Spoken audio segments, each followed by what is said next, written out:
बरवाड़ा। 11/9/26 को हमारे bar council के शेड्यूल के अनुसार हमारा इलेक्शन फिक्स हुआ है।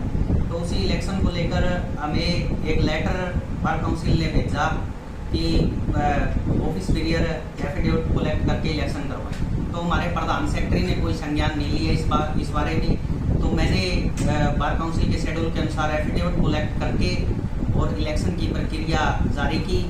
उसमें मेरे पास 72 एफिडेविट कलेक्ट किए मैंने टोटल, और अभी 11/9/26 को हमारा इलेक्शन होना है। उसमें 30/7/26 को हमने श्री राजेंद्र पुनिया जी को आरओ अपॉइंट किया मीटिंग बुला करके। इससे पहले भी इलेक्शन हुए थे, वो कब हुए थे? इससे पहले इलेक्शन हुए थे जी हमारे फरवरी में। वो सिर्फ एक मतलब ऐसे ही हुए थे, उसमें कोई इलेक्शन की प्रक्रिया टेम्परेरी बेस पे थी। तो अब जो नए दोबारा से इलेक्शन किए जाने हैं उसको लेकर के क्या कुछ मान के चलते हैं? दोबारा से इलेक्शन किए जाने जो तो बार काउंसिल के शेड्यूल के अनुसार है वो हमें करवाने भी चाहिए, और हम बार काउंसिल के साथ हमें चलना भी चाहिए। हम इलेक्शन करवाएंगे बार काउंसिल के शेड्यूल के अनुसार। इसका कोई लेटर भी आया? हाँ जी, बार काउंसिल का हमारे पास मेल आई हुई है। बार काउंसिल ने मेरे पास भी मेल की हुई है 23/6 को मेरे पास भी मेल आई है और बार एसोसिएशन के पास आई है। तो बार एसोसिएशन ने अब मेल पे कोई संज्ञान नहीं लिया। उन्होंने मेल को ये बता दिया कि हमारे पास कोई मेल ही नहीं आई अभी तक, लेकिन 23 को उनके पास भी मेल आई हुई है, मेरे पास भी मेल आई हुई है। इसीलिए मैंने प्रक्रिया चालू की थी चुनाव की, जिसमें 72 एफिडेविट मैंने कलेक्ट किए थे। अभी 72 एफिडेविट के बाद 30/7 को हमने श्री राजेंद्र पुनिया को अपॉइंट किया। अब आगे की प्रक्रिया मैंने श्री राजेंद्र पुनिया जी को सौंप दी। आगे की प्रक्रिया श्री राजेंद्र पुनिया जी संभाले। क्या ये चुनाव जो है सिर्फ बरवाला विधानसभा को लेकर के है, पूरे ऑल इंडिया के अंदर है? ये Punjab and Haryana bar association, all bar association के चुनाव है जी। तो हर बार एसोसिएशन हमारे बार काउंसिल के अनुसार इलेक्शन करवा रही है। तो हम भी हमारे bar council Punjab and Haryana के साथ इलेक्शन 11/9/26 को करवाएंगे। क्या इसमें सभी वकीलों की सहमति है? हाँ जी, टोटली सभी वकीलों की सहमति है, सिर्फ प्रधान सेक्रेटरी को छोड़ करके। जी नमस्कार जी पुनिया जी, इस बारे में आपका क्या कहना बताओ सर? देखो, मेरे को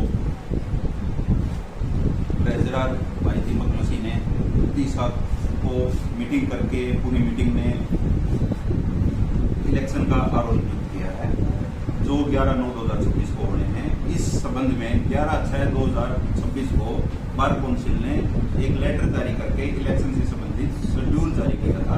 उस शेड्यूल के अनुसार इलेक्शन होने हैं।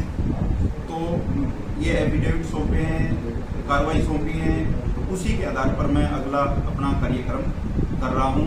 11 वोटर लिस्ट मैंने इन्होंने तैयार करके मेरे को दिया, तो मैंने उस वोटर लिस्ट पर ऑब्जेक्शन भी मांगे हैं जो 11/8/2026 तक है। कोई भी अगर ऑब्जेक्शन है किसी वोटर को तो अपना ऑब्जेक्शन दे सकता है। किसी का नाम जुड़ गया हो, गलती से रह गया हो, तो उस संबंध में मैंने 11/8 तक प्रक्रिया की है। उसके बाद मैं बार काउंसिल में इन लेटर को भेजूंगा ताकि और कोई जुड़ना चाहे वो जुड़ सकता है। कोई किसी की त्रुटि है नाम में या वोटिंग में स्पेलिंग में, वो अपनी ठीक करवा सकता है। आप आरओ का पद लेकर एग्री हो? पिछले बार वाले ने तो आरओ ने अपने पद से इस्तीफा भी दे दिया, इस बारे में क्या कहना? मैं आरओ के पद पर रेडी हूँ, बिल्कुल तत्परता से मैं काम कर रहा हूँ, बिल्कुल साफ सुथरे काम करूंगा। वो आरओ ने जो पिछले इलेक्शन हुए थे वो एक टेम्परेरी बेस के इलेक्शन थे, वो बार काउंसिल के हिसाब से इलेक्शन नहीं हो रहे थे। तो उसके आधार पर बार काउंसिल ने आरओ को फोन किया, आरओ को कहा, तो उन्होंने लाइसेंस, क्योंकि लाइसेंस बार काउंसिल जारी करती है, तो वो लाइसेंस सस्पेंड होने की संभावना थी।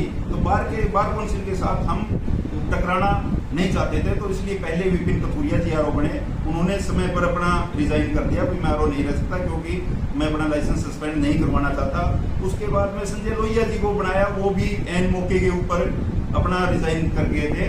तो टेम्परेरी बेस कुछ समय के लिए भाई हम चले, जब तक बार काउंसिल इलेक्शन नहीं कराती है तब तक एक टेम्परेरी बेस पर आम सहमति बन नहीं रही थी, तो इसलिए टेम्परेरी बेस पर इलेक्शन हुए थे। तो अब बार काउंसिल इलेक्शन करवा रही है। इसमें कोई ऐसी बात नहीं है कि जिसमें कोई टकराव की स्थिति हो। बार एसोसिएशन में कुल कितने वकील हैं? बार एसोसिएशन में रजिस्टर्ड तो कोई भी वकील हो सकता है, लगभग 250 के आसपास बरवाड़ा बार एसोसिएशन में रजिस्टर्ड है। लेकिन वोटिंग का अधिकार वकील का एक जगह का एक एसोसिएशन का होता है जिसमें 72 वकीलों ने एफिडेविट दिए हैं। आप वकीलों से क्या अपील करेंगे? मैं वकीलों से ये अपील करूंगा ज्यादा से ज्यादा नई कार्यकारिणी को चुने, बार काउंसिल के अनुसार चलें, ताकि वकीलों के वेलफेयर के लिए यहाँ पर काम हो सके। नई कोर्ट आई है, बिल्डिंग बन सके, वकीलों के चैम्बर बन सके, उनकी बैठने की समस्याएं दूर हो सके, उनको और भी कोई डेली की रूटीन की जो भी समस्याएं आती हैं उनका निराकरण हो सके।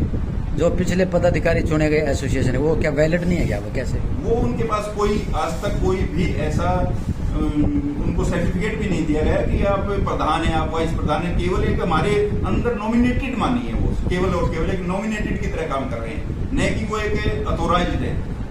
अब वाले चुने हुए वो ऑथराइज्ड होंगे? वो दिसंबर 2027 तक अथोराइज्ड होंगे। Thank you. Thank you ji.